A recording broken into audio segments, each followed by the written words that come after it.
And joining me in studio is Anokumu with the latest from the entertainment world. And the war is here, right? Yes, it's really here, but let's hear this buzz back to Kenya, where German Film Academy Hamburg Media School is producing a movie about the 2015 Mandera bus attack. The film, called Watu Wote, seeks to depict the solidarity that was shown by Kenyan Muslims to shield their Christian counterparts from Al-Shabaab militants. Filming of the movie was done in Nairobi, Mwingi and Magadi, and it stars Faisal Ahmed and Bakad Abdirahman, who featured in Captain Phillips. Adeline Wairemo, Abdiwali Farah, Charles Karumi and Justin Sheeran, among others, who also cast in the film. Watu Wote is produced by Tobias Ronsen and Kenyan producers including Bramwell Ero and Matrid Nyaga from Lightbox Africa. Directed by Katja Benraj and Felix Strage, written by Julia Drashin. The film will premiere in Kenya by the end of April.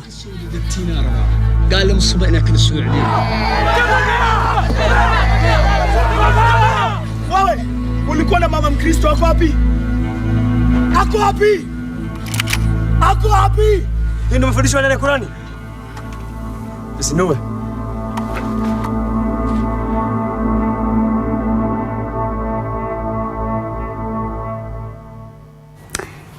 And Prince Harry has a doppelganger, and his name is Ed Sheeran. The prince had his identity questioned while meeting students from Francis Holland School in England. Harry stopped to talk to a 12-year-old who told him he looked like his fellow redhead Ed Sheeran and asked him if he was the real royal. Harry confirmed he is the prince and laughed it off. But this is not the first time it happened to him. Last year, Margot Robbie also confused him for Ed Sheeran.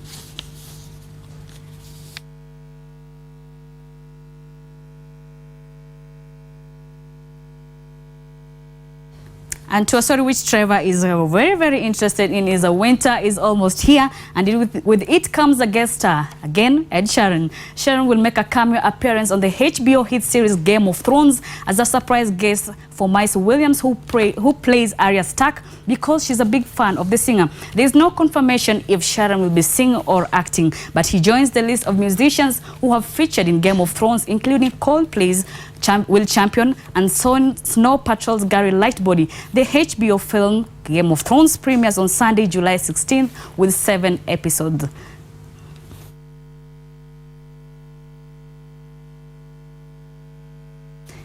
And speaking of HBO, casting is set to begin for the production of the showdown film between Hillary Clinton and U.S. President Donald Trump. The miniseries about the 2016 U.S. presidential elect race will be produced by Tom Hanks. It follows the highs and the lows of the two on their campaign trail and will be based on a book by Mark Halperin and John Heilemann. So who will play Hillary Clinton and who will play Donald Trump? Well, I can bet my money on Alec Baldwin, and we'll have to wait and see, because this one is going to be one interesting cast.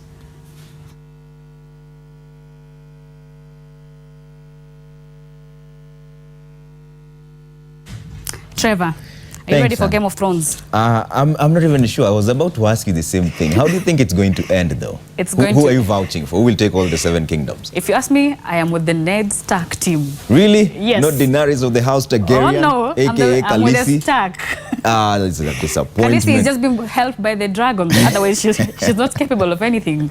We'll bet on that after this. But before that, you had a very interesting story about the attack that happened right in Kenya. It's based on a true story. Yeah. In fact, let's run that right now, then we talk about it a bit. Okay.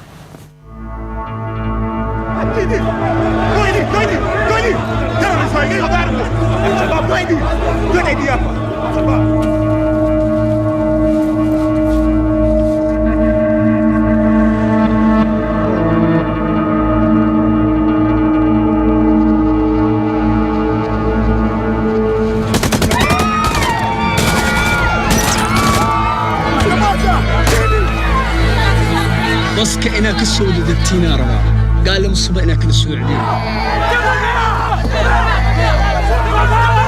wewe ulikuwa na mama Mkristo wako wapi? Ako wapi? Ako wapi?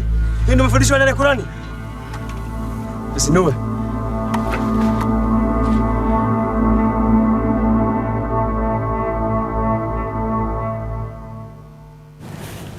Wow, that was one intense Really intense, Trevor. I'm just waiting to see how this one will go down. What do you make of it, though? Because there's some people who argue that playing something that actually happened in real life is not that good. What do you think? I don't think it's that bad. I think we just have to tell this story in a different way, and because this story is really encouraging about how people stood for each other despite their religious background. So this would be a very, very interesting story to tell. Absolutely. Yeah. Thanks, Anne. That's Anne Okumu giving us the latest in the entertainment world as we stand by for Game of Thrones. The winter is here and there's a great war coming, the only one that matters.